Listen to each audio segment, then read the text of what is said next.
A Werewolf Shifter Romance, written by Amelia Hart. Chapter 1. 7 Years in Darkness. The tower stood at the edge of the kingdom like a monument to secrets. Its stone walls had weathered centuries of storms, and within those ancient corridors, something far more devastating than any tempest was unfolding. Serafina had learned long ago not to count the days. Numbers meant hope, and hope was a luxury she could no longer afford. She was 22 years old, though her reflection in the single cracked mirror suggested otherwise. The pale skin stretched across her cheekbones spoke of years spent away from sunlight. Her hair, white as fresh snow, hung down her back in tangled waves that had never known the touch of skilled hands. Her eyes, violet, unusual even for those born with albinism, stared back at her with the hollow recognition of someone who had memorized every flaw, every mark, every reminder of her existence as a prisoner rather than a person. The tower room was circular, built into the northernmost turret of Grimhold Castle. Windows were limited to one small opening barely large enough to fit her head through, positioned high enough that even standing on the ancient wooden chair, she could only glimpse fragments of forest and sky. Walls of gray stone enclosed her completely. The only furniture consisted of the chair, a narrow cot with a thin mattress, and a chamber pot that was emptied once a day by the only human contact she received. Beatrix had been coming to the tower for 7 years now. The woman was older, her hair fading from auburn to gray, her movements slower with each passing season, but her eyes held something that Serafina had learned to recognize as pity mixed with fear. Beatrix would arrive with a tray carrying bread, sometimes cheese, occasionally vegetables, always water. She would set it down on the stone floor, wait for Serafina to move away from it, and then leave without speaking more than a handful of words. "How are you today?" Beatrix had asked once, years ago. Serafina had been too confused to answer, too young then to understand the enormity of her situation. Now, Beatrix didn't ask anymore. She simply came, delivered food, and retreated back down the spiral stairs. But there was something Beatrix didn't know. Something no one in the castle knew anymore. Serafina could feel something moving inside her, something that thrashed against her consciousness in ways she couldn't explain. Dreams haunted her sleep, visions of running through forests, of the ground beneath her feet transforming into paws, of a form that wasn't quite human, but wasn't animal either. She would wake gasping, her heart racing, the fading echo of something primal lingering in her chest. She had tried to tell Beatrix about the dreams once. The woman's face had gone terrifyingly pale, and she'd pressed a shaking finger to her lips. "Never speak of such things," Beatrix had whispered, glancing toward the door as if afraid someone might hear through solid stone. "Never. Do you understand? Your life depends on your silence. That was 7 years ago. Serafina had been a child then, torn from her family, confused about why she deserved this imprisonment. She remembered her mother's face, the way her father had positioned himself between her and the soldiers, the smell of smoke as their home burned. She remembered being dragged away while screaming herself hoarse, remembered the shock of the tower's isolation, remembered the moment when hope had finally withered into acceptance. The prophecy. That was what they called her. That was why she was locked away. Years of listening to Beatrix's whispered conversations and the occasional visitor to the corridor had given Serafina fragments of understanding. There was an old legend about a woman with pale skin and white hair who would walk between wolves and bring about the end of kingdoms. The elders of Grimhold had decided that if such a creature existed, she must be contained. When she was discovered, when the fever destroyed her village, and she emerged from the flames as the sole survivor with her distinctive coloring, the kingdom's nobility had decided her existence was too dangerous to allow. Her parents had hidden her entire life. Serafina understood that now. The isolation of her childhood wasn't cruelty, but desperation, an attempt to protect her from a prophecy that had haunted their bloodline for generations. But the fire had destroyed their carefully constructed secret. She had been found, identified, condemned, and so she existed in this tower, neither living nor dead, waiting for something she couldn't name. Meanwhile, far from the tower's isolation, a different kind of desperation was taking hold in the kingdom. Theron Stormridge sat in the war room of Grimhold Castle, his massive frame draped across a chair that looked fragile beneath his weight. He was 28 years old, a man in the prime of life. Yet something was draining him from the inside out. His amber eyes, sharp as a predator's, were ringed with shadows that no amount of sleep could erase. His once muscular arms had lost definition, and the strength that had made him legendary among warriors was fading, like a river drying in summer heat. He had been Alpha King for exactly 3 years. 3 years of ruling the Shifter Kingdoms, commanding respect from the powerful pack leaders of Valdoria, maintaining order across territories that spanned from the frozen northern mountains to the verdant southern valleys. 3 years of bearing the weight of the crown and the responsibility that came with it. But something was fundamentally wrong.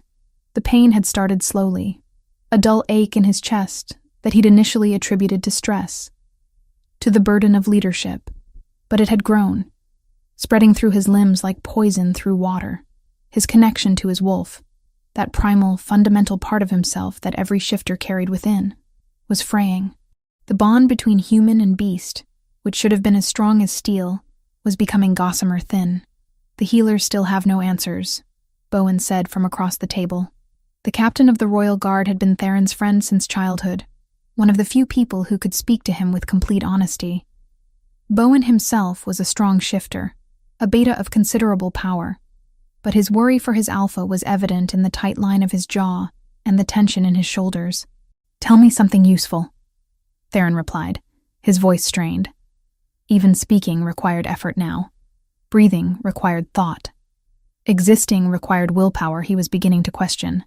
"There's an old law, from before the written kingdoms, before even the oldest packs had official hierarchies. It's obscure, buried in the oldest texts, but," Bowen hesitated, choosing his words carefully, "an Alpha King cannot rule without a recognized mate. Not just any mate, a soul-bound mate, connected on a level deeper than the pack hierarchy itself. Without that bond established within the first 3 years of an Alpha King's reign, the kingdom's power begins to consume the king from within." Theron had ruled just past his 3rd winter when Bowen spoke those words. The bond with his true mate would have to be forged in days, not months. The timeline lent a sharpened edge to every decision he made from that moment forward. Theron felt something shift in his chest, a strange flutter of recognition. How obscure are we talking? Most people don't know it exists. But the High Healers remembered when I asked them directly. They were checking the old records when you arrived for your health assessment last week. Bowen leaned forward. "Theron, we need to find your mate. We need to find her quickly." The words should have felt impossible, fantastical even, but they rang with the terrible weight of truth. Theron's wolf stirred inside him, dormant as it had been lately, responding to the word mate with something between recognition and desperation. "How do we find someone when we don't even know they exist?" Theron asked. Bowen took a deep breath. "I've been investigating something. There's a record from 7 years ago. A prisoner was brought to the tower. The paperwork was signed by Counselor Edric personally, with orders to remain sealed indefinitely." Bowen's expression darkened. "No trial, no formal charges, just imprisonment under superstition and fear. A prisoner?" Theron straightened slightly, his instincts sharpening despite his physical weakness. "What crime?" "That's the problem. There was no crime. There was only a prophecy, and Edric seemed determined to bury both the prisoner and the truth. But I found something else. The original prophecy in the oldest archives. It's not what everyone has been told. The version people know speaks of destruction, of a woman with white hair and pale skin bringing ruin to kingdoms. But the original text," Bowen pulled a worn piece of parchment from his tunic. "The original speaks of salvation, of a silver moon who would walk between wolves and bring healing, unification, strength to the kingdoms." Theron's wolf responded to those words with a surge of recognition so intense it made him gasp. His vision wavered, his hands gripping the armrests of his chair hard enough to splinter the wood. "There's more," Bowen continued quietly. "If Edric has kept this prisoner hidden for 7 years because he fears what the prophecy actually means, if he knows the truth and has imprisoned someone to prevent it, we have limited time. Edric has spies. If he discovers that I know about the original prophecy, if he realizes that I'm looking for this prisoner, he'll eliminate the evidence. He'll eliminate her." The implications crashed over Theron like a wave. A mate, somewhere in this very castle. A woman who had been imprisoned for 7 years. A truth that someone powerful wanted buried so desperately they would commit murder to protect it. "Where is she?" Theron demanded, his voice steady despite the chaos erupting in his chest. "The tower. The northern tower. The one no one talks about anymore because no one remembers why it exists. But she's there, Theron. And if we don't get to her soon, we might lose everything." Chapter 2. The Tower's Secret. The tower stairs twisted upward in a spiral that seemed designed to disorient anyone foolish enough to climb them. Theron ascended with Bowen trailing behind, and with each step, the sensation growing in his chest intensified. It was unlike anything he had experienced before. A pull, magnetic and primal, drawing him toward something his rational mind couldn't yet comprehend. His wolf thrashed beneath his skin, claws scraping at the inside of his consciousness, demanding to be released. "Theron, wait!" Bowen called from several steps below. "If Edric discovers we're here, then we move quickly," Theron replied, his voice carrying the weight of command. The pain that had plagued him for months seemed to recede with each upward step, as if something fundamental was shifting within him. The ancient stone walls of the tower narrowed around them, pressing inward. Dust particles floated through thin shafts of pale light that filtered through tiny arrow slits. The air grew colder, damper, carrying the scent of stone and something else. Something that made Theron's entire body go rigid. Lavender. Salt. And beneath it all, something distinctly feminine and utterly intoxicating. They reached the tower's uppermost chamber. A single wooden door, reinforced with iron bands, stood before them. Iron bolts secured it from the outside. The outside. This wasn't a prison designed to hold someone trying to escape. This was a tomb designed to bury someone alive. Theron's rage rose like a tide. He was a ruler who had spent 3 years implementing laws that abolished arbitrary imprisonment, that demanded trials before sentencing, that granted even the lowest Omega protection under the crown. And here, within the castle walls he governed, someone had been kept in darkness for 7 years without even the pretense of justice. He reached for the bolts, but Bowen grabbed his arm. "Edric is downstairs. If you open this door, if you're seen, I don't care," Theron said flatly. His wolf was no longer thrashing. It had gone still, focused, its entire being concentrated on what waited beyond that door. "Open it." Bowen produced a key. How he had obtained it, Theron didn't ask, and worked the ancient locks. Each one resisted before yielding with a metallic groan. The final bolt slid free, and Theron pushed the door inward. The chamber was smaller than he expected. Circular, built into the tower's heart. A single narrow window high on the wall provided the only natural light, barely sufficient to see. A wooden chair sat in one corner. A cot with a thin mattress occupied another. A chamber pot, recently emptied, suggested someone lived here. Someone was kept here. And then he saw her. She was pressed against the far wall, her entire body shaking. At first, Theron thought she might be old, worn down by years of confinement. But as his eyes adjusted to the dimness, he realized she was young, barely into her 20s. Her skin was so pale it appeared translucent, as if she had been drained of all color. Her hair was white, not gray with age, but white as fresh snow, cascading down her back in tangled waves. And her eyes, gods, her eyes, were violet, a shade so unusual that for a moment Theron couldn't process what he was seeing. His wolf erupted. The beast had been dormant for months, slowly dying as his human form weakened. But now it surged forward with such violent force that Theron nearly collapsed. His bones ached as if they might transform. His muscles tensed, and his vision flickered between human perception and the sharper sight of his wolf. Heat rolled through him, and for the first time in months, the constant grinding pain in his chest diminished to nothing. He fell to his knees, not from weakness, but from the sheer intensity of the connection slamming through him like lightning. This was no ordinary attraction. This was recognition. This was destiny, ancient and undeniable, announcing itself through every fiber of his being. The woman stared at him with eyes wide as moons. She didn't scream. She didn't flee. She simply pressed herself harder against the stone, her breathing rapid and shallow, her pale hands trembling. "What is your name?" Theron managed to ask, his voice rougher than he intended. She opened her mouth. Nothing emerged but a whisper so faint he almost couldn't hear it. Serafina. Serafina.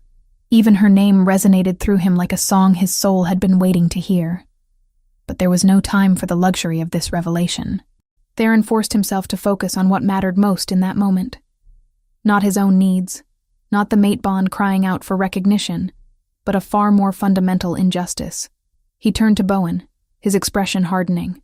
"Edric did this," Theron stated. "It wasn't a question." 7 years, Bowen confirmed quietly. "No trial, no formal charges, just orders to keep her here until death." Theron looked back at Serafina, really looked at her. She was skeletal, malnourished, her eyes carrying the hollow desperation of someone who had learned not to hope. Her wrists showed marks where she had clearly struggled against restraints at some point. The small window provided no real light, and the cell held nothing to occupy a mind for 7 years. He understood then what Edric had done. This wasn't just imprisonment. This was attempted erasure. This was a man trying to bury a truth so completely that no one would ever know to question it. "Where is Beatrix?" Theron asked. "Downstairs, in the servants' quarters," Bowen replied. "Bring her here. Now." Bowen left without argument. Theron remained kneeling, his eyes never leaving Serafina's face. She watched him as a rabbit might watch a wolf, with terror and a strange, inexplicable recognition. His wolf recognized her completely. His human half was still trying to understand what his soul already knew. "You're safe now," Theron said, though the words felt inadequate for the magnitude of what that statement meant. "My name is Theron. I am the Alpha King of Valdoria, and I promise you, on everything I am, that you will never return to this room." Serafina's eyes filled with tears, but she didn't speak. Perhaps she couldn't. 7 years of isolation might have stolen her voice as thoroughly as it had stolen her freedom. Bowen returned with Beatrix, and the older woman's reaction was immediate. She rushed past Theron directly to Serafina, pulling her into an embrace and weeping openly. The girl had gone rigid at the sudden physical contact, but gradually she allowed herself to fold into Beatrix's arms, and for the first time in 7 years, someone held her not as a prisoner, but as something precious. "We're leaving," Theron said. Now, the descent from the tower seemed to take forever. Serafina moved slowly, unfamiliar with her legs carrying her downstairs after so long in confinement. Beatrix supported her on one side, Theron on the other. By the time they reached the castle's main level, word of his presence had begun to spread. Servants scattered before them, uncertainty flickering across their faces. Theron led them directly to the central hall. It was his intention to demonstrate that this prisoner, this innocent woman, was now under his personal protection. But he hadn't anticipated the full weight of bringing someone so traumatized into such overwhelming stimulation. The main hall was vast, its high ceilings lost in shadow. Torches burned along the walls, their flames casting dancing shadows. The space echoed with the sounds of castle life, servants moving, doors opening and closing, voices carrying across stone. After 7 years of silence and small spaces, the sensory assault was catastrophic. Serafina's breathing became frantic. Her eyes darted around the hall as if searching for a threat she couldn't identify. When a servant dropped a tray of dishes and the sound crashed through the space, Serafina made a small sound of distress and pressed herself against the wall, her entire body shaking. Theron understood immediately. He moved to position himself between her and the crowd, his presence creating a barrier. The gesture was instinctive, born from the mate bond that recognized her need for protection and was willing to provide it without question. Several nobles who had been observing their strange procession began to whisper. Some looked scandalized, others looked curious. All of them looked frightened. Then Councillor Edric appeared at the far end of the hall. The man's face underwent a remarkable transformation when he saw Serafina. Shock registered first, followed by a flash of something darker, something that looked like fury barely restrained. He approached with deliberate slowness, his voice smooth but edged with threat. "My king, this is highly irregular. That woman is under my protection," Theron interrupted, his tone making it clear the statement was not up for debate. "And she will be investigated for the legitimacy of her imprisonment. I want the complete records of her trial and sentencing brought to my chambers immediately." Edric's expression didn't change, but Theron saw his hands clench slightly. "There was no formal trial, sire. The matter was one of security, concerning a potential threat to the kingdom. A woman has been imprisoned for 7 years without trial." Theron's voice carried the full weight of his authority, the underlying presence of his wolf lending an edge that made even experienced warriors flinch. "That violates every principle of justice I have established. You will produce documentation explaining why this was allowed to occur, or you will explain yourself before the council." Around them, castle inhabitants had gone silent. This was a confrontation they had never expected to witness. A direct challenge between the Alpha King and one of the kingdom's most influential advisors. Edric's jaw tightened, but when he spoke again, his voice had been carefully modulated back to its usual honeyed tone. "Of course, my king. I will gather the records immediately. Though I must warn you, the woman is dangerous. The prophecy can be discussed before the council." Theron cut him off. "For now, she is my responsibility." He turned his attention back to Seraphina, who was watching the exchange with wide, frightened eyes. Theron kept his expression gentle, despite the rage burning in his chest. This woman, his mate, though she didn't yet understand what that meant, had been stolen from life by a man motivated by fear and ambition. That would be addressed, but not now. Now she needed safety and time to simply exist as a human being rather than a prisoner. "Come," Theron said quietly, extending his hand. "You need rest and proper food, and clean clothes. Beatrix will attend to your needs personally." Seraphina looked at his hand as if it might burn her. For a long moment she didn't move. Then, slowly, she reached out and placed her trembling fingers in his palm. The contact sent another surge of recognition through Theron's entire being. His wolf settled, recognizing its mate's touch as the single thing that could save him from the slow death that had been consuming him. Beatrix guided them to chambers near the royal quarters. Theron ordered the best healers to examine Seraphina discreetly, to ensure she had suffered no permanent damage beyond the obvious trauma. He requested that she be provided with new clothes, fresh bedding, and access to hot water for bathing, luxuries she likely hadn't experienced in 7 years. And as he stood outside her assigned chamber later that evening, hearing the sounds of her moving about with something approaching normalcy, Theron allowed himself a single moment to acknowledge the impossible truth his wolf already understood. He had found his mate. The question that remained was whether she could ever accept what that meant, given the horrific circumstances that had brought them together. Chapter 3. Awakening in Shadows. The gardens of Grimhold Castle existed in a state of deliberate isolation from the rest of the fortress. High walls of ancient stone enclosed manicured pathways lined with flowering shrubs and crystalline fountains that caught morning light. It was here, away from the curiosity and judgment of castle inhabitants, that Theron began what he could only describe as an impossible task, teaching Seraphina about the world she had never been allowed to inhabit. 3 days had passed since her removal from the tower. 3 days of meals that she ate slowly, as if her body had forgotten the mechanics of digestion. 3 days of Beatrix helping her bathe, carefully untangling her white hair, helping her understand that cleanliness no longer equaled danger. 3 days of sleep that seemed to consume her in great, desperate waves, as if her mind and body were trying to recover years of deprivation in a matter of hours. On the morning of the 4th day, Theron came to her chamber before dawn broke across the castle walls. "Come with me," he said simply. "There are things you need to understand." Seraphina was thin, still malnourished despite the food that had been offered to her constantly. Her violet eyes held a wary quality, as if she expected this comfort to be snatched away at any moment. She wore a simple gray dress that Beatrix had provided, and her white hair hung loose down her back, still bearing the slight dampness of recent washing. She followed Theron through corridors she hadn't yet explored, down a set of stairs that descended into the castle's lower levels. The air grew cooler, carrying the scent of earth and growing things. When they emerged, Serafina stopped completely, her breath catching audibly. The gardens seemed to stretch infinitely.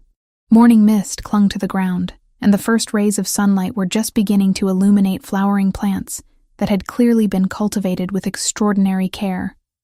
Roses in shades of crimson and gold, lavender bushes so fragrant that the scent drifted on the morning air, jasmine trained along trellises, its delicate white blossoms just beginning to open. At the center of the garden stood an enormous fountain, its water sparkling as light touched it. "What is this place?" Serafina's voice was still rough, underused, but wonder infused every syllable. "Sanctuary," Theron replied.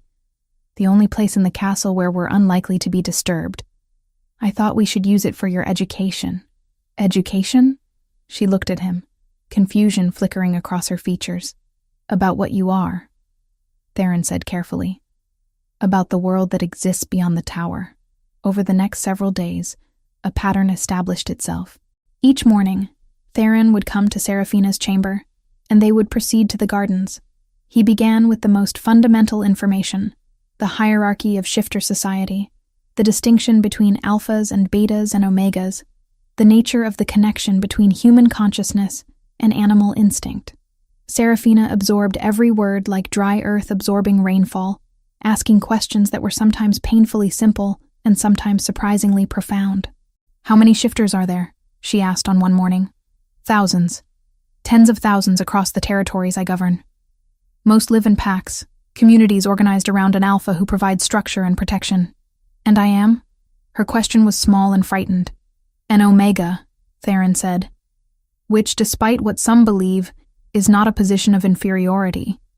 It simply means your nature, your instincts, tend toward different strengths than alphas possess." On another morning, Beatrix accompanied them to the gardens. Serafina seemed more relaxed with the older woman present, and Theron used those moments to speak about the connection between human and beast, about how shifters experience the world through senses that humans could scarcely comprehend. "I don't feel any of that," Serafina said with frustration. "I don't feel a beast inside me. I don't feel different." "You will," Theron assured her, though he couldn't quite explain why he was so certain of that truth. The answer came on the 7th morning, when the full moon hung fat and luminous above the castle, only just beginning to fade as dawn approached. Theron had arranged for Serafina and Beatrix to meet him in the gardens at an unusual hour, just as the sun was beginning to breach the horizon, but before true daylight had established itself. "What I'm going to show you will be shocking," Theron warned. "But I need you to understand what your nature truly encompasses. I need you to see what exists inside you as well, waiting to wake." He moved away from them, finding a clear space between two clusters of flowering trees. His movements became deliberate, controlled. He opened his eyes to meet Serafina's violet gaze one final time, seeing the confusion and trepidation there. And then he allowed his transformation to begin. The change was fluid and complete. One moment, a massive man stood in the garden. The next, a wolf occupied that space, black as midnight, enormous and powerful. The transformation took only seconds, but those seconds held the weight of immense power. His wolf form was magnificent, its fur rippling like water in the early light, its eyes still containing the intelligence that marked it as no ordinary beast. The wolf regarded the two women with an intelligence that transcended animal limitation. Serafina stumbled backward, her breathing accelerating into something approaching panic. Beatrix steadied her with a hand on her arm, whispering reassurance. But then something extraordinary happened. The wolf, Theron, took a single step forward and sat, regarding Serafina with an almost patient expression. And inside the girl, something stirred. It was the faintest sensation, a flutter in her chest, like the wing beat of a bird trapped in a cage. Serafina's hand flew to her chest, her eyes widening as she felt something that had never existed before, or perhaps something that had existed but had been locked away for so long that its awakening felt like birth. "What?" she began, but the sensation was already fading. The flutter became a pressing sensation, as if something was pushing against the interior walls of her consciousness. It wasn't painful exactly, but it was intensely strange. Her vision wavered slightly, and the world seemed to shift colors, become sharper and duller simultaneously. Sounds became overwhelming. A bird singing somewhere beyond the garden walls, the trickle of water in the fountain, the rustle of leaves in the morning breeze. Everything was suddenly too much, too loud, too vibrant. Serafina's knees buckled. The world tilted. For a moment, she thought she might fall, but there was no impact. Instead, there was only darkness, absolute and consuming, as if a door had been slammed shut inside her mind. When she woke, she was in the tower chamber that had become her sanctuary after the castle. A proper chamber now, with windows that opened onto sky, with furnishings that bespoke comfort rather than confinement. Theron was sitting in a chair beside the bed, his fingers steepled before him, watching her with an expression she couldn't quite decipher. "Welcome back," he said quietly. "What happened?" Her voice was hoarse, her head pounding with a sensation that felt like pressure behind her eyes. "Your wolf woke," Theron replied. "For the first time in your life, your inner nature recognized another like itself, and it responded. The experience was overwhelming enough that your body needed sleep to process it. The healers arrived shortly after, summoned by Beatrix. They examined Serafina with careful efficiency, checking her heart rate, her breathing, the clarity of her eyes. They asked questions in low voices, conferring with each other in tones too quiet for her to fully understand. When they withdrew, their leader, a woman named Sestra, with gray-streaked hair and the bearing of someone accustomed to authority, addressed both Serafina and Theron. "Her wolf is deeply blocked," Sestra said bluntly. "Years of trauma have built walls that even a direct encounter with another shifter's animal form can barely penetrate. But the walls are cracking. The waking has begun, but it must progress carefully. If her wolf emerges too violently, without preparation, without trust, it could cause permanent psychological damage. She needs gradual exposure. She needs to learn to recognize her beast, not as a threat, but as an integral part of herself." Over the weeks that followed, the routine deepened. Mornings in the gardens became sacred time. Theron continued his lessons, expanding them now to include not just theory, but experience. He would shift partially, allowing his human form to display the golden eyes of his wolf without complete transformation, demonstrating control and the fluid nature of the boundary between human and beast. Serafina began to recognize the signs of her own wolf stirring within her. A prickling in her skin, a sharpening of her senses, a strange vibration in her bones that came and went unpredictably. She didn't fully transform, but the daily contact with Theron's shifted form meant her own inner beast grew gradually more awake, more aware, more willing to acknowledge its existence. There were moments when her vision shifted to a wolf's perspective, seeing the world in shades and movements rather than colors. There were other moments when she could swear she felt fur beneath her skin, though her reflection always showed her as entirely human. The walls between her and her nature were cracking open, piece by piece, layer by layer, but there was darkness growing at the edges of this sanctuary. Beatrix had begun bringing messages to Theron, coded letters that arrived through channels Serafina didn't fully understand. She caught glimpses of his expression as he read them. The tightening of his jaw, the darkening of his amber eyes, the way his entire frame seemed to go rigid. On one afternoon, when Beatrix had stepped away and Serafina was resting after an exhausting session in the gardens, Theron stared out the window toward the distant mountains. "Edric killed your parents," he said without preamble, his voice flat and terrible in its control. "When you were discovered, he ensured they couldn't speak, couldn't confirm or deny the prophecy, couldn't provide any version of truth that contradicted the narrative he was constructing. He murdered them to bury the truth." Serafina had processed many things since her release from the tower, but this revelation struck something fundamental inside her. Not her sleeping wolf, but something deeper.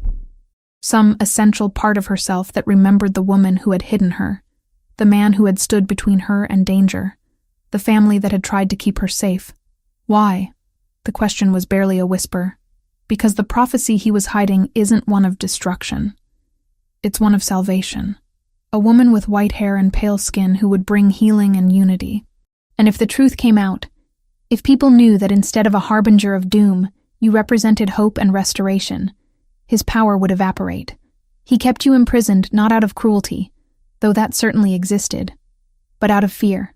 Fear that you would become exactly what you're meant to be. Theron turned from the window to face her directly. We have limited time before Edric realizes that I know about his lies. Days, perhaps. A week at most. After that, there's nothing stopping him from eliminating you entirely, from erasing the last piece of evidence that contradicts his version of the prophecy. What do you want from me? Serafina asked, though something in her was already beginning to understand. Your trust, Theron said simply, and your willingness to face what's coming, whatever form it takes. Chapter 4. Whispers of Conspiracy. Weeks dissolved into a rhythm that Serafina had never experienced. Predictability mixed with discovery. Her body had begun to recover from years of deprivation. Her cheeks held color now, her skin less translucent. The white hair that had hung in matted tangles had been carefully tended by Beatrix until it fell in waves down her back. And though her frame remained slight, it no longer suggested imminent collapse.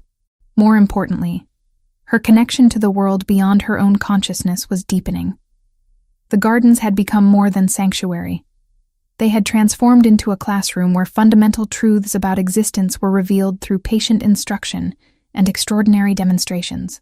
Each morning brought Theron, and, increasingly often, a sense of anticipation that Serafina couldn't quite explain. He would arrive before the castle fully woke, when mist still clung to the ground and the air held the chill of night. They had developed patterns in their lessons. He would begin with theory, explanations of pack structure, the nature of alpha bonds, the responsibilities that came with different positions within shifter society. But theory alone quickly became insufficient for Serafina's hungry mind. One morning, as they sat beneath a flowering tree, Serafina asked a question that shifted something in their dynamic. Why do you spend so much time with me? You're the Alpha King. Surely there are more important matters. Theron considered the question with an intensity that suggested it held greater weight than simple curiosity. His amber eyes, which had begun to feel familiar to her, studied her face with an attention that sometimes made her breath catch. Because, he said finally, some matters are more important than all others combined. The response was cryptic enough to confuse her, but the way he delivered it, with such certainty, such absolute conviction, prevented her from pressing further. Instead, she found herself accepting his presence as though it were the most natural thing in the world. He had become her anchor in a reality that was still strange and overwhelming. It was during these weeks that Beatrix began acting strangely. She would disappear for hours, returning with flushed cheeks and furtive glances. She would bring messages to Theron, folded pieces of parchment that she handed to him with obvious reluctance. Serafina noticed the way his expression would darken as he read them, how his jaw would tighten, how something dangerous would flash through his eyes before he carefully controlled his reaction. One afternoon, when Beatrix had stepped away to fetch fresh water, Serafina gathered the courage to ask what troubled him so consistently. There are people in this castle who prefer lies to truth, Theron said carefully. People who have built their power on deception and are willing to do terrible things to protect those deceptions. Soon, very soon, that situation will need to be addressed. And when it is, I need to know you're prepared. Prepared for what? Serafina's pulse quickened. Something in his tone suggested danger approaching, though she couldn't articulate why. For change. Theron replied, for the possibility that the safety you've found here might be temporary unless we act. That conversation stayed with her. It infected her dreams, made her hyper-aware of the castle's undercurrents. Servants seemed to divide themselves into factions. Those who treated her with cautious courtesy, and those whose eyes held something that might have been fear, or might have been judgment. Counselor Edric appeared less frequently in her presence, and when he did, his expression had taken on a strained quality, as if he were working through calculations behind his calm facade. Then came the night everything shifted. Serafina couldn't sleep. The castle felt different after dark, larger, more complex, full of sounds that seemed to have no source. She had risen from her bed and begun walking the corridors without conscious decision, following instincts she was only beginning to develop. Her wolf stirred inside her, more alert now, more present, responding to sensations that her human consciousness couldn't fully process. The beast within her seemed drawn toward a particular section of the castle, toward voices that were barely audible through heavy wooden doors. She found herself hidden in an alcove, peering through a gap where a door hadn't been fully closed. Inside the chamber, Edric sat with 3 men she recognized as regional pack leaders, alphas who governed territories beyond the castle's immediate domain. The conversation was damning in its specificity. "The girl must be contained," Edric was saying, his voice smooth as oil. "When the Alpha King makes his journey to investigate the rogues ravaging the southern territories, that's when we move. He'll be distracted, away from his power base, vulnerable." One of the alphas questioned this strategy. Why move against him at all? His reforms benefit some of us, certainly, but they've also removed certain convenient traditions. Because he's discovered something, Edric interrupted, and in his voice was a fury barely contained. He knows about the prophecy, the true prophecy, not the version I've carefully cultivated. If he realizes that the girl represents salvation rather than destruction, that she could unify the territories under his rule in ways I can't control, my position becomes untenable. More than that, the kingdom itself becomes untenable for anyone who values power above all else. Seraphina's hand flew to her mouth to stifle a sound. They were talking about her. They were planning something that involved Theron's absence, her own containment. "You'll finance the rogue attacks?" one of the alphas asked. "I already have," Edric confirmed. "They're useful tools, disorganized and violent, easily directed by those who know how to manipulate them. Once the Alpha King is distracted by coordinating defenses, we'll move against both him and the girl, 2 problems solved simultaneously." The rest of the conversation became a blur of logistics and betrayal. Seraphina backed away from the door, her heart pounding so violently she thought it might tear from her chest. Her wolf was responding to her fear, to the danger, pressing against her consciousness with new urgency. She moved quickly through the corridors, barely aware of her own movements, driven only by the need to find Theron. She found him in his private chamber, still dressed though the hour was late. He was studying maps, marking territories, and when she burst through the door without knocking, he rose immediately, his entire being shifting into a state of alert readiness. "Edric," she gasped out. "He's conspiring. With the regional alphas. They're planning something for when you leave to investigate the rogues. They want to contain me, to use the absence of your authority." Theron crossed the distance between them in 2 strides. His hands found her shoulders, steadying her, his presence becoming an anchor as her wolf thrashed within her, reacting to the adrenaline and fear coursing through her system. "I know," he said quietly. "Bowen has been investigating for weeks. We have evidence. We have witnesses. What we needed was confirmation of timing and intent, and you've just provided that." "What do we do?" Seraphina asked. "We accelerate our plans," Theron decided. "We leave for the southern territories tomorrow. You'll accompany me. Beatrix as well. Bowen will remain here to continue gathering evidence, to identify all the conspirators, so we can move against them all simultaneously, rather than just removing the obvious threats. You want me to travel with you? But I've never—" "You've survived isolation for 7 years," Theron interrupted. "You can survive a journey. And more than that, I need you away from this castle, away from Edric's reach, until we've secured the kingdom." That night, preparations began in secret. Theron's inner circle was informed. Carefully selected guards he trusted completely, individuals whose loyalty was beyond question. Seraphina was fitted with traveling clothes, sturdy boots designed for horseback riding, layers that would protect her from the elements. She had never ridden a horse before, had never traveled beyond the castle walls, but Theron assured her she would learn quickly. The morning of departure arrived with unusual weather. Clouds gathered overhead, suggesting rain before evening, and the wind carried the scent of distant storms. Their small contingent assembled at the castle's eastern gate, away from the main thoroughfares where Edric or his allies might observe their leaving. Beatrix rode beside Seraphina on a gentle mare, her weathered face set with determination. Theron led the group, his warriors bearing commanding respect from even the most seasoned guards. As they began to move beyond the castle's protective walls, Serafina experienced a strange duality. Part of her felt terrified, leaving the only safety she'd found since her release, venturing into a world she barely understood. But another part, the part that housed her awakening wolf, felt something like exhilaration. She was moving forward into uncertainty, yes, but she was also moving away from imprisonment. The tower was behind her. Whatever came next, it would be different. The first day's journey took them through forested terrain, along paths that Theron seemed to know intimately.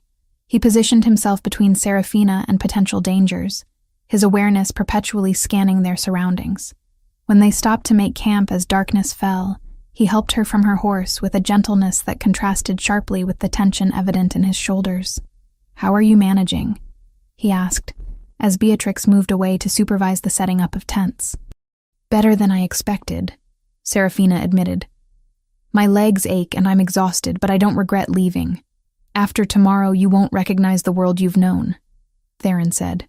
"Everything changes, but I need you to trust me through those changes." That night, around the fire, Theron explained more fully about mates, the connection between two souls that transcended ordinary bonding. He spoke about recognition, about how a shifter's inner beast could sense its destined partner in ways the human mind couldn't fully comprehend. He didn't explicitly say that was what connected them, but his meaning was clear in every carefully chosen word. Later, when the camp had settled into sleep, and only the dying fire remained to illuminate the darkness, Theron found Serafina standing apart, staring up at the stars visible now that she'd left the castle's enclosed environment. She had never seen the night sky in all its vastness, never understood how infinite the universe truly was. "Thank you," she said simply. "For what?" "For believing I deserved more than the tower." Theron stepped closer, drawn by something he couldn't name. His hand lifted, his fingers brushing against her cheek with a tenderness that made her breath catch. For a moment that stretched into eternity, they existed in a space suspended between worlds. Not quite enemies, not quite something more, balanced on the precipice of transformation. Then a guard's voice called from the darkness, urgent and alarmed. "Alpha, we have movement. Something's approaching from the north." The spell shattered. Theron's expression shifted instantly into something harder, more dangerous. His hand fell away from her face, and he turned toward the disturbance, his wolf rising to meet whatever threat was emerging from the shadows. "Stay here," he commanded, "with Beatrix, inside the tent. Don't emerge no matter what you hear." Then he was gone, moving toward the darkness with the fluid grace of a predator, leaving Serafina standing beneath the infinite stars, her wolf trembling inside her with a combination of fear and anticipation for the chaos she sensed approaching. Chapter 5. Blood and Betrayal. The attack came without warning, erupting from the darkness surrounding their encampment like violence given physical form.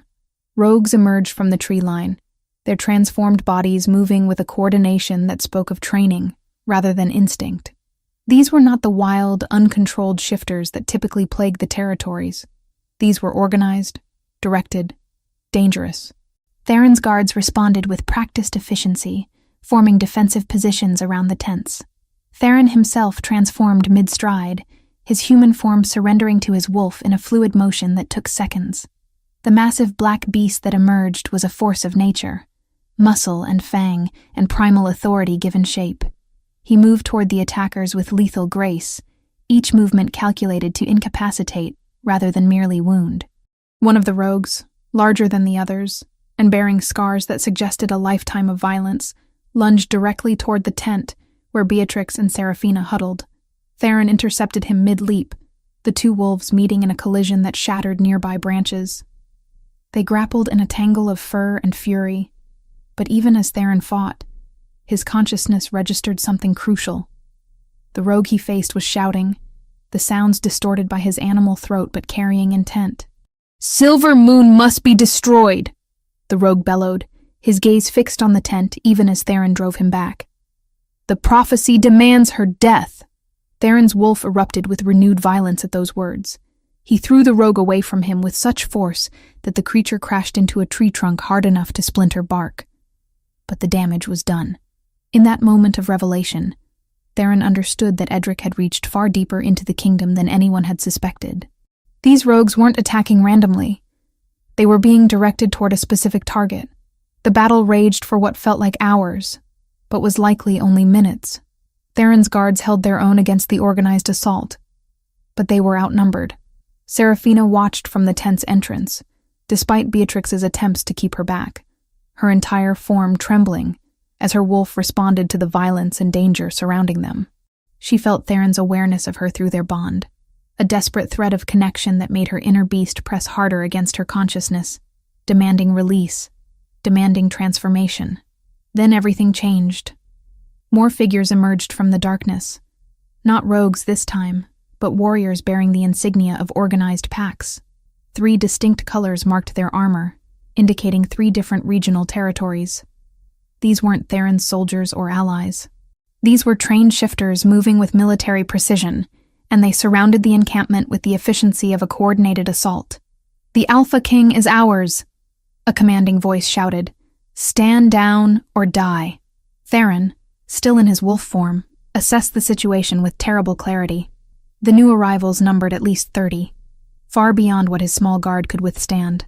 He had to make a choice, and in that moment of calculation, he felt Serafina's terror spike through their bond with such intensity that it nearly dropped him to his knees.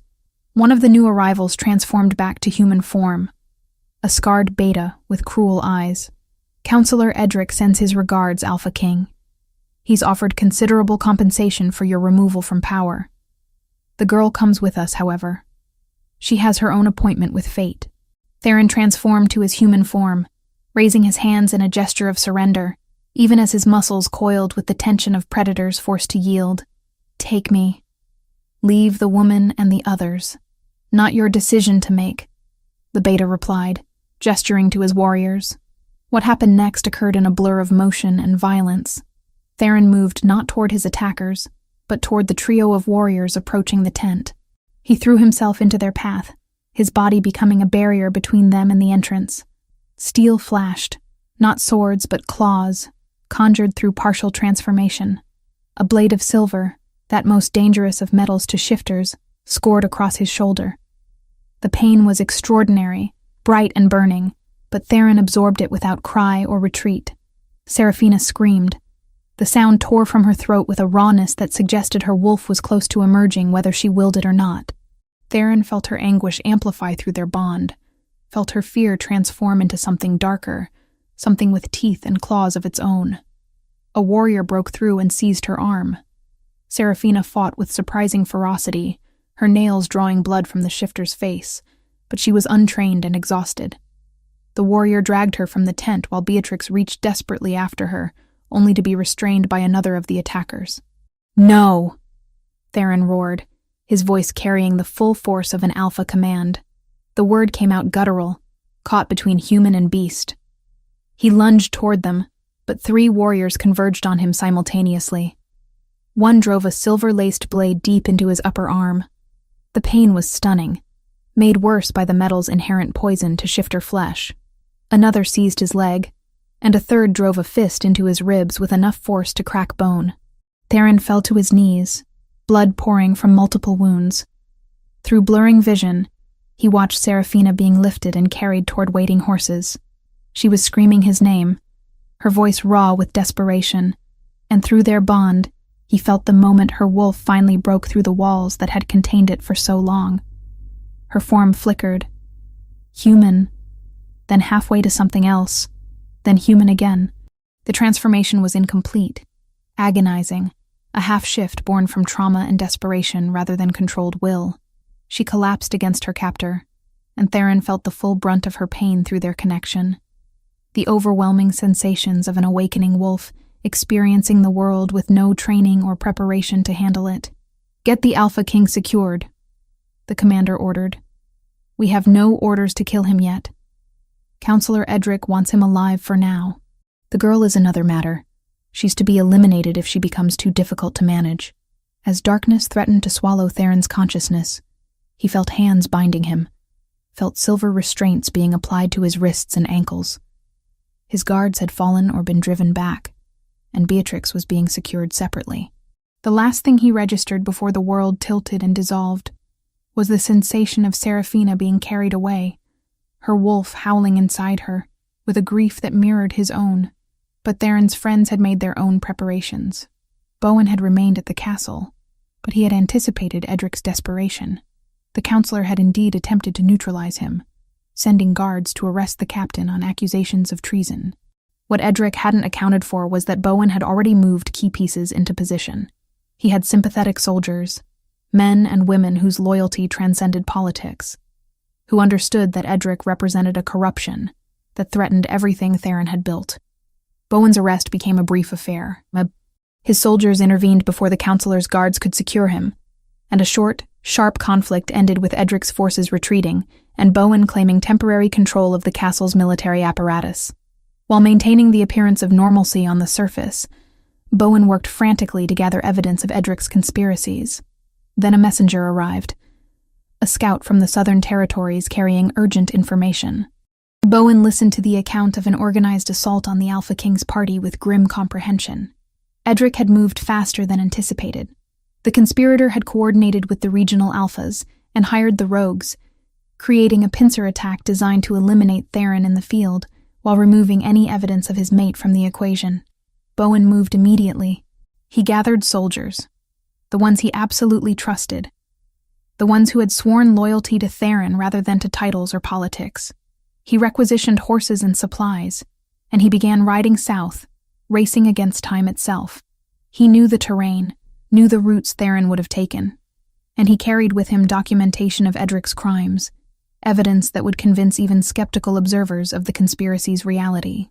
Somewhere in the darkness between castle and battlefield, Bowen rode with a single determination: to reach Theron before the Alpha King died from his wounds, to extract Serafina from her captors, and to ensure that the truth about Edric's treachery reached the kingdom's ears.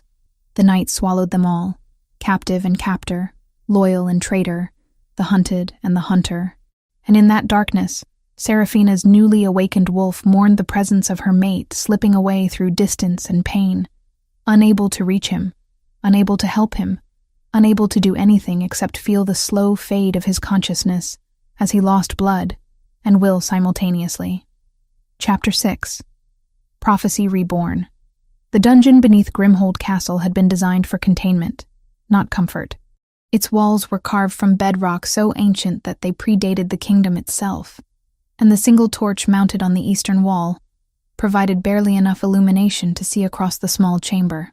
Serafina sat on the cold stone floor, her back against the wall, her white hair falling across her shoulders in disheveled waves. The chains binding her wrists were not silver. Edric understood that silver would burn her shifter flesh, making it impossible for her to maintain consciousness long enough to be used as a spectacle. These were simple iron, heavy enough to restrain her slight frame, secure enough to prevent escape. Time had become meaningless in the darkness. She had been brought to this dungeon after hours of riding, after being separated from Theron with a brutality that left her wolf screaming inside her consciousness. The newly awakened beast within her was frantic, desperate, clawing at the barriers of her mind with a violence that made her head pound. She could feel Theron through their bond, but the sensation was growing fainter, as if he were slipping away, as if the distance and his injuries were creating a barrier between them that even their faded connection couldn't penetrate. She remembered flashes of the road, wet leather, iron rattling, the sour breath of the guard who rode beside her, and then only the ache behind her eyes when torchlight finally carved the dark into walls.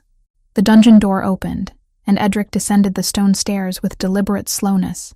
His face held an expression of satisfaction that made Serafina's skin crawl. Behind him came guards bearing torches, their expressions carefully neutral as they secured additional restraints. "Tomorrow at dawn, the kingdom will witness justice," Edric announced, his voice echoing off stone. "You will be tried for witchcraft, for seduction of the Alpha King, for conspiracy against the throne. The sentence is already determined. Execution." Serafina looked up at him with eyes that no longer held only fear. Her wolf had strengthened her, was continuing to strengthen her, even as it remained imprisoned in her human form. She lifted her head with a dignity that seemed to surprise even Edric. "The true prophecy," she said quietly. "You've read it. You know what I'm meant to be, and that's why you fear me." Edric's expression darkened. For a moment, his carefully constructed mask slipped, revealing the desperate ambition beneath. "Prophecies are what we make them. Tomorrow I will make yours a matter of history." He departed, leaving her in darkness once more. The guards remained for a time, watching her with expressions that suggested they weren't entirely comfortable with what was being ordered. But soldiers followed commands, and Edric's authority within the castle walls had remained unchallenged while Theron was absent. Alone again, Serafina closed her eyes and reached through their bond with every fragment of her consciousness. Theron. Her wolf howled his name internally, a sound of anguish and desperate longing that threatened to tear her apart. She felt him. Distant, wounded, bleeding, but alive. His consciousness remained tethered to hers, though weakly, as if he too were reaching across impossible distances to maintain their connection. "I'm here," she whispered into the darkness, though she knew he couldn't hear her voice. But the bond carried intention, carried emotion, carried the fundamental truth of what existed between them. "Don't leave me. Please don't leave." Through the bond she felt his response, not words, but determination. Pure, absolute, terrible determination. He was coming. Despite his wounds, despite being restrained, despite everything that stood against him, her mate was fighting through darkness to reach her. The hours before dawn passed in a state of disconnection from time itself. Serafina found herself in a strange space between human consciousness and her awakening wolf's awareness. The beast within her was no longer separate. They were merging, integrating, becoming something new. She could feel the power waiting inside her, coiled like a serpent prepared to strike. Her wolf wanted to emerge, wanted to burst from her skin and run, wanted to find Theron and protect him the way he had protected her. But her wolf also sensed something else. It sensed the prophecy, the truth that Edric had tried so desperately to bury. Her inner beast understood what she was meant to become. When guards came to retrieve her as false dawn painted the sky gray, Serafina didn't resist. She walked between them toward the castle's great courtyard, where the courtyard had been cleared for an execution that was meant to cement Edric's power and eliminate the threat to his carefully constructed lies. Somewhere in the stunned silence, Theron felt the kingdom's old law settle at last. No longer a hunger devouring him from within, but a current flowing clean through bond and bone. Hundreds of people had gathered, nobles and servants, guards and curiosity seekers. At the center of the courtyard stood a platform with a single post, meant to secure the condemned. Nearby waited an executioner with a blade. Edric stood on an elevated platform, dressed in formal robes that declared his role as judge. He watched Serafina's approach with satisfaction that was almost palpable.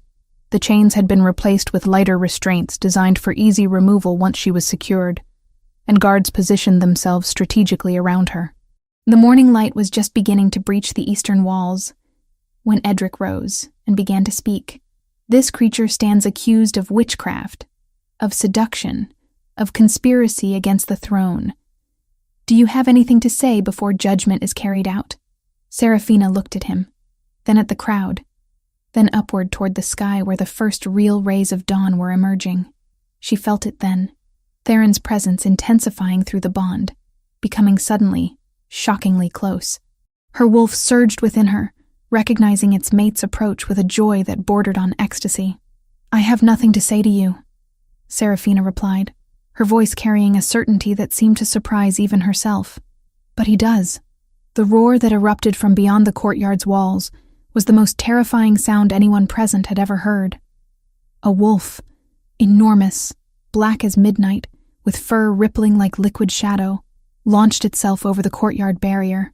It moved with speed that defied natural possibility, clearing the distance between the entrance and Serafina in seconds. Theron's wolf form was a force of primal devastation, his golden eyes blazing with an intensity that spoke of mating bonds and desperate need and absolute refusal to surrender.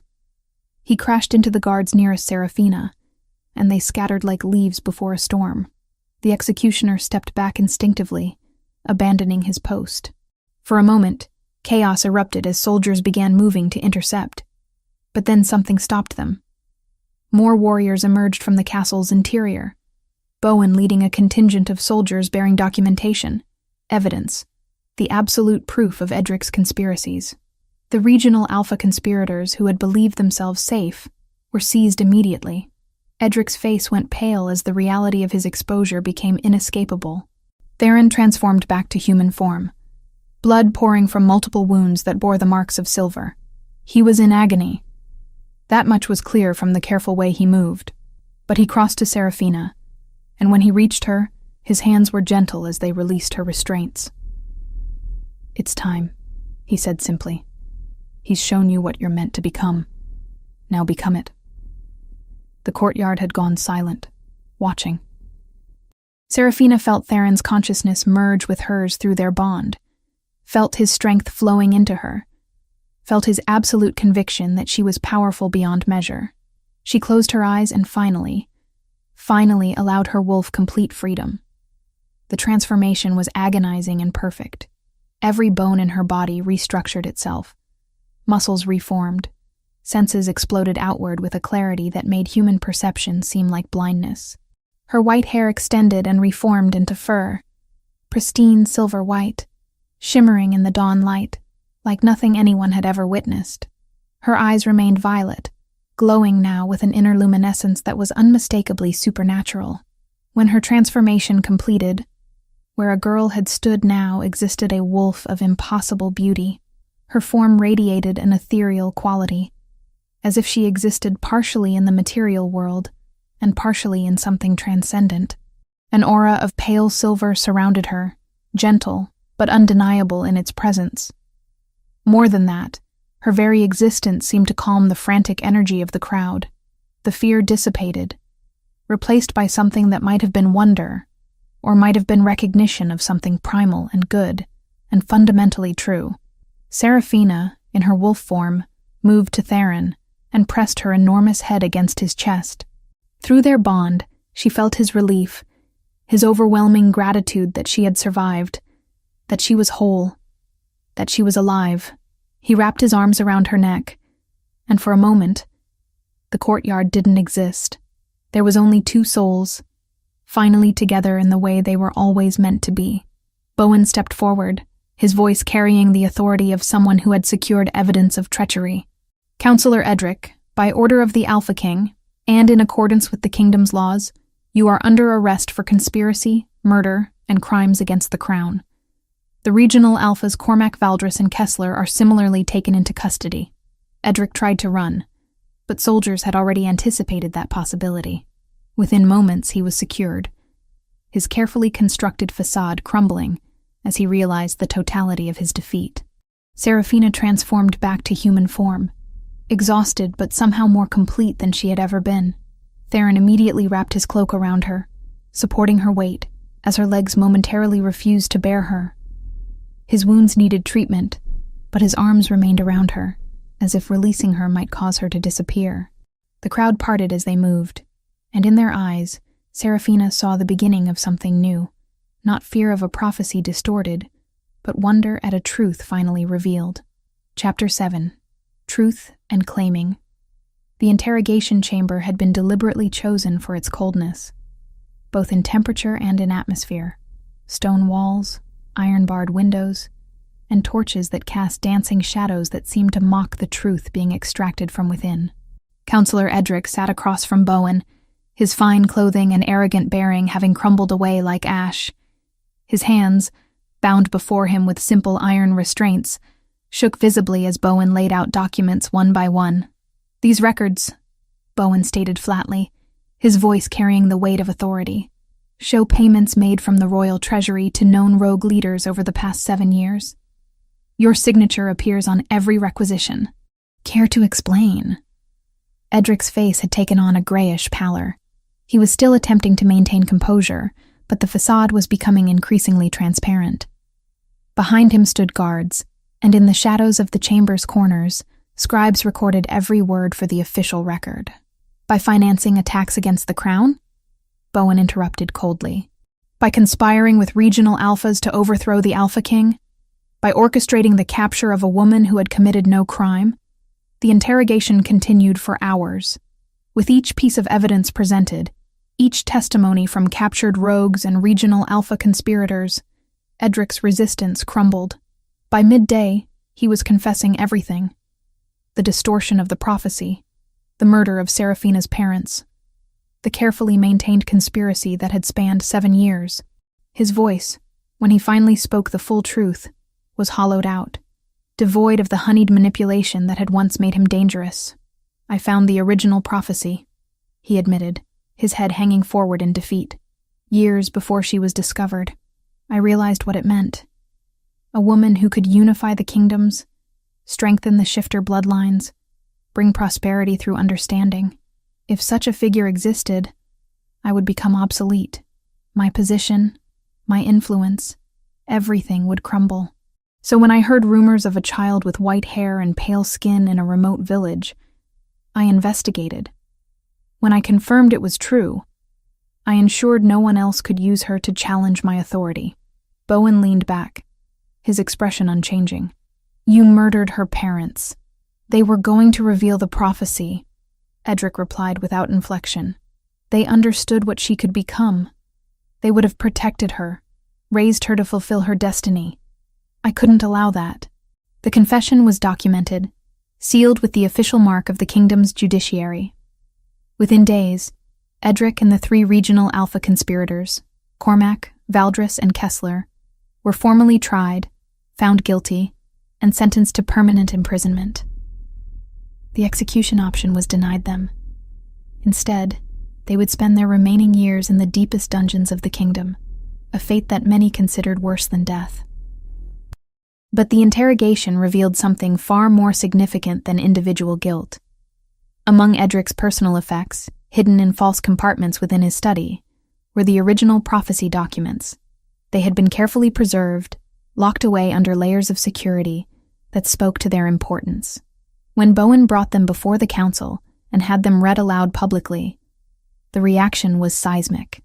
The true prophecy spoke not of destruction, but of salvation. The silver moon, would walk between wolves and bring unity. She would heal the fractured bonds between packs, strengthen the bloodlines of the kingdom, and usher in an era of unprecedented prosperity. Every word that Edric had distorted was carefully noted and corrected. Every lie that had justified Serafina's imprisonment was exposed and unraveled. The city of Grimhold transformed overnight. Where fear had reigned, wonder bloomed. Crowds gathered in the central square, waiting for glimpses of the woman who was meant to be salvation itself. The nobility, once divided by suspicion and political maneuvering, began to coalesce around a new truth. Serafina wasn't a curse. She was a blessing that had finally been freed. Theron's chambers had been prepared for their union, but first he insisted on privacy with Serafina. She was nervous, her newly awakened wolf thrashing beneath her skin with emotions she was only beginning to understand. They sat together in a chamber overlooking the castle gardens, the same gardens where her awakening had truly begun. "The council wants a public claiming ceremony," Theron explained carefully. "They believe it will solidify the kingdom's acceptance of you, of us. It would be tonight, under the full moon, with the major nobility as witnesses." Serafina's violet eyes widened slightly. "I'm not ready for that," she said quietly. "There are so many people, so much attention. I've barely had time to understand what I am, much less prepare to be displayed." "Then we won't do it that way," Theron interrupted, his voice firm. "I won't force you into anything. We can wait. We can claim each other in privacy, in our own way, and damn the political implications. The kingdom will accept what needs to be accepted." Serafina looked at him, really looked at him, and something shifted in her chest. This man had risked everything for her. He had been willing to lose his kingdom, his power, his life itself rather than abandon her.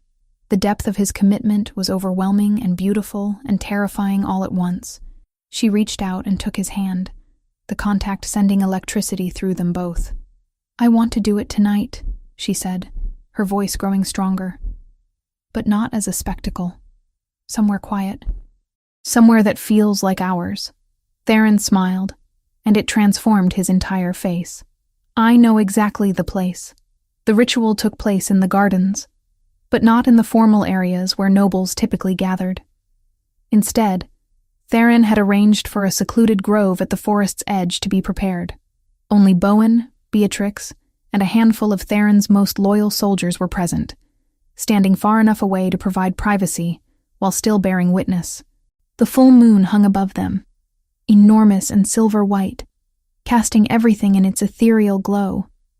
Seraphina wore a simple white gown that fell to her feet, her hair unbound and flowing. Theron stood shirtless, his body bearing the marks of his battles and his wounds, some still healing, others already scarred. The silver injuries had been treated by healers, but they would never fully disappear. They were reminders of what he had endured to reach her. They stood facing each other, and in that moment, the world seemed to contract to include only them. Theron's amber eyes met Seraphina's violet gaze, and through their bond, they felt the absolute certainty of what was about to happen. They transformed simultaneously, their bodies shifting into their wolf forms with fluid grace. Seraphina's white she-wolf emerged, radiant and ethereal, her silver aura glowing softly in the moonlight. Theron's black wolf stood before her, massive and powerful, his presence commanding yet gentle in this moment of absolute trust. They ran together through the forest, following instincts older than civilization itself. They hunted together, moving as one entity despite their separate bodies. They chased and played and celebrated the freedom of their animal forms. And under the silver moon, they moved through the ancient claiming ritual. The dance of mates, recognizing each other not just in body or mind, but in soul. When they returned to the clearing, they transformed back to human form. Seraphina stood vulnerable before Theron, her entire being open to him. He approached slowly, reverently, and when he reached her, he pulled her into an embrace that was both tender and possessive. "I claim you as my mate," he whispered against her neck. Not as possession, but as partner. Not as requirement, but as choice. Before every witness, before the moon, before the gods themselves, "I claim you." Seraphina's response was to tilt her head, exposing the delicate curve where her neck met her shoulder. Theron's fangs extended, and he bit gently at that sensitive junction. Not to hurt, but to mark. The bite left a mark that glowed softly silver, branding her as his mate in a way that transcended physical appearance. It was a mark that would remain visible always, a declaration to the entire kingdom that the silver moon belonged to the Alpha King, and he belonged entirely to her. Seraphina gasped, and then she reciprocated, her fangs finding their own target on Theron's shoulder. She bit with more force than he had, and Theron growled with pleasure at the claiming. 2 marks now, silver and silver, binding them together in the ancient way of shifter mates. When they pulled apart, both wore the glow of freshly claimed partners. The marks on their bodies pulsed faintly with silver light, the manifestation of their bond made physical. Bowen raised his voice to declare the claiming complete, and Beatrix wept openly at the beauty of seeing the traumatized girl she had cared for now standing as a queen beside her king. As the night deepened and the ritual concluded, Theron and Seraphina remained in their private grove, holding each other beneath the moon that had witnessed their union. The future stretched before them, a future that was uncertain, but no longer frightening. They had found each other across impossible odds, had survived betrayal and near destruction, and had emerged not just intact but transformed. The kingdom of Valdoria had its true Alpha King and his queen, the Silver Moon, and together they would begin the work of healing what had been broken and building something better than what had come before. Chapter 8. Silver Moon Rising. 18 months had passed since the kingdom's revelation, and the transformation that had begun with Seraphina's claiming had continued to ripple outward like concentric circles in still water. The castle gardens had become something more than sanctuary. They had become a place of learning and healing, where shifters from across the territories came to understand what the true prophecy meant and how it was meant to shape their world going forward. The woman who had spent 7 years in isolation was now becoming the architect of unity that the ancient texts had always predicted she would be. Seraphina stood in what had once been a formal courtyard, watching as a young rogue shifter, a woman no more than 18, with deep scars marking her left shoulder from silver wounds, attempted to connect with her healing abilities for the first time.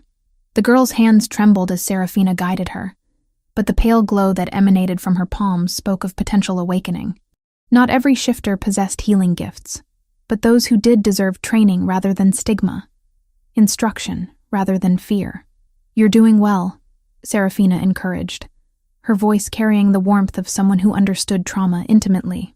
She had cut her hair to shoulder length weeks after her claiming, a physical manifestation of the freedom she had claimed for herself. The white locks now framed her face in elegant waves, rather than hanging as symbols of her captivity. Her violet eyes held depths that hadn't existed when she first emerged from the tower. Layers of experience, understanding, and hard-won wisdom. The girl's concentration broke, and the glow faded from her hands, but her expression had transformed from desperate uncertainty to hopeful determination. "It felt different today," she said quietly. "Like it wasn't just energy leaving me, but like I was connecting to something larger." "That's exactly what you're doing," Serafina affirmed. "Your gift isn't separate from you. It's part of your essence. Learning to access it means learning to trust yourself." This conversation represented everything that the kingdom had begun to shift toward under Serafina and Theron's joint leadership. Where Edric's regime had been built on fear and suppression, theirs was constructed on understanding and development. The rogues who had once been hunted without mercy were now offered rehabilitation programs. Those who had genuine capacity for healing were trained. Those who had simply been displaced and traumatized were given opportunity to integrate into pack structures that valued them. The regional alphas who had conspired with Edric had been replaced with individuals whose loyalties were to the crown and to the kingdom's genuine welfare rather than personal aggrandizement.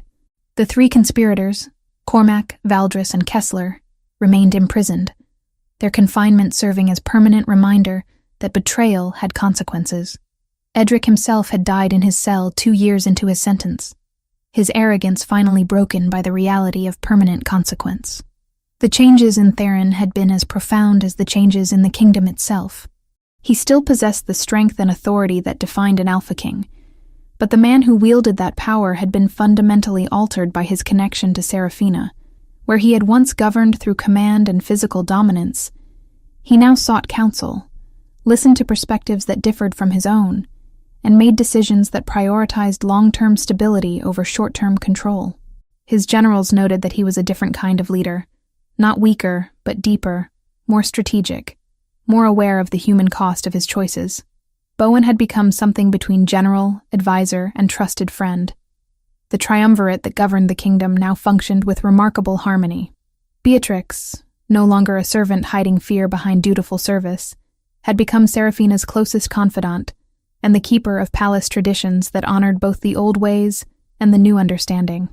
The gardens had remained their sanctuary, the place where they could retreat from the demands of the kingdom and exist simply as two souls bound together by fate and choice. On warm evenings, they would walk the familiar paths, discussing the challenges of ruling, the progress of their various initiatives, the dreams they harbored for their people. And sometimes they would simply sit in comfortable silence, watching the sunset paint the sky in shades of gold and crimson, knowing that everything they had endured had led to this moment of peace. It was during one such evening that Serafina placed her hand over her abdomen and felt the flutter of life moving within her. She had known for weeks, had confirmed it with the palace healers, but this was the first moment she was sharing the knowledge with Theron. His reaction was immediate and profound. Theron's hand covered hers, and through their mate bond, she felt the rush of emotions: joy, wonder, terror, protective fierceness, and beneath it all, a gratitude so deep that it resonated through their connection like thunder. A child. Their child. A being that would carry both their essences, that would inherit the prophecy not as burden, but as legacy. "Are you afraid?" he asked quietly. "Terrified," Serafina admitted. "But not the way I was afraid in the tower. This is different. This is the fear of someone with everything to lose because they finally have something worth holding." Theron drew her close, his hand gentle against her still flat abdomen. "We'll prepare," he said, with the certainty of someone accustomed to meeting challenges head-on. The healers will monitor you, will ensure the birth is as safe as any birth can be. And when our child arrives, they will know a world where they are celebrated rather than condemned. They will know freedom from birth. The pregnancy progressed through seasons of change. Over the next 9 months, the healers charted Serafina's steady course, a winter of careful strength, a spring of renewal, and a summer of quiet preparation, until the equinox drew near. The kingdom continued its transformation. Serafina's healing programs expanded, creating the foundation for what would eventually become formal training academies for shifters with rare gifts. She worked with young Omegas to help them understand their place in pack hierarchies, not as subordinates, but as individuals with specific strengths that deserved recognition and opportunity. Her program saved lives, transformed communities, and fundamentally altered how shifter society understood itself. The birth came during the autumn equinox, when day and night held perfect balance. It was difficult. No birth is easy, but the child who emerged was healthy and whole. A boy with his father's dark hair and his mother's violet eyes, marking him as something unprecedented in the kingdom's history. The joining of Alpha King and Silver Moon had produced an heir who carried both prophecies within him. They named him Aldrich, a name that honored strength, but also contained softness, reflecting the balance they hoped to instill in their son. The kingdom celebrated with festivals that lasted for weeks, and for the first time in generations, the celebrations were genuine rather than performative, true expressions of joy rather than political theater. Years passed. Aldrich grew into a child who possessed his mother's curiosity and his father's natural authority. He was precocious, intelligent, and unnaturally calm for a young shifter, qualities that the kingdom's advisors recognized as signs of the prophesied one's offspring. But to his parents, he was simply a child who needed to learn and grow and make his own mistakes. On a morning when Aldrich was 5 years old, Serafina found herself in their private garden sanctuary, watching her son play with Theron. Beyond the garden, reforms hardened into law. Counselors signed their names beneath new charters that forbade secret detentions and diverted tithes away from private militias. The South, once bled by paid rogues, now sent its brightest to the healer academies Serafina had founded. In the years that followed, the kingdom remembered. Edric and the 3 regional alphas remained in the deepest cells, their names invoked not with hatred, but as caution. Records of their trial and the restored prophecy were moved into the repurposed Tower Library, open to any citizen who wished to understand how swiftly fear curdles into power. Mercy did not absolve them. It preserved the lesson. The boy was attempting to emulate his father's movements, trying to shift partially, his concentration absolute, despite his obvious frustration with his inability to fully control the process. Theron, patient in a way that only a father could be, guided him gently, never pushing, always encouraging. "Mother," Aldrich called out when he noticed Serafina. "Father says when I get bigger, I can shift all the way." "He's right," Serafina confirmed, moving to join them beneath the ancient tree that had witnessed so much of their journey. She sank gracefully onto the soft grass, her white hair catching sunlight as she settled beside her family. Theron's hand found hers, their fingers intertwining with the ease of people who had learned long ago how to move together. Through their bond, she felt his contentment, his sense of rightness with the world, his absolute certainty that they had built something worth building. Aldrich, satisfied with his mother's presence, returned to his attempts at partial transformation, his concentration fierce and determined. And Serafina watched her son, watched her mate, and felt something that she had never believed possible during those dark years in the tower: genuine, uncomplicated happiness. The prophecy had been fulfilled, but not as anyone had originally imagined. There was no single moment of glory or destruction. Instead, there was the quiet revolution of a woman reclaiming her power, of a kingdom learning to see salvation where it had only expected destruction, of 2 souls recognizing each other across impossible odds, and choosing, every single day, to build something better than what had come before. The tower still stood at the castle's edge, but its doors had been sealed. What had once been a prison had been transformed into a library, a place where the kingdom's history, including its darkest chapters, was preserved and studied. Visitors could walk through it now, could see the chamber where Seraphina had been confined, and could understand, viscerally and completely, the cost of fear-based leadership. But the garden was where the true transformation lived. In the garden where a girl learned to trust a man, where mates discovered each other, where a kingdom began to understand what healing looked like, where a child grew knowing only freedom and love, there was the real prophecy, not written in ancient texts or whispered in cryptic riddles, but lived daily in the choices made by people determined to build something better. The silver moon had risen, and in her light, the kingdom was learning to see itself clearly at last. The end.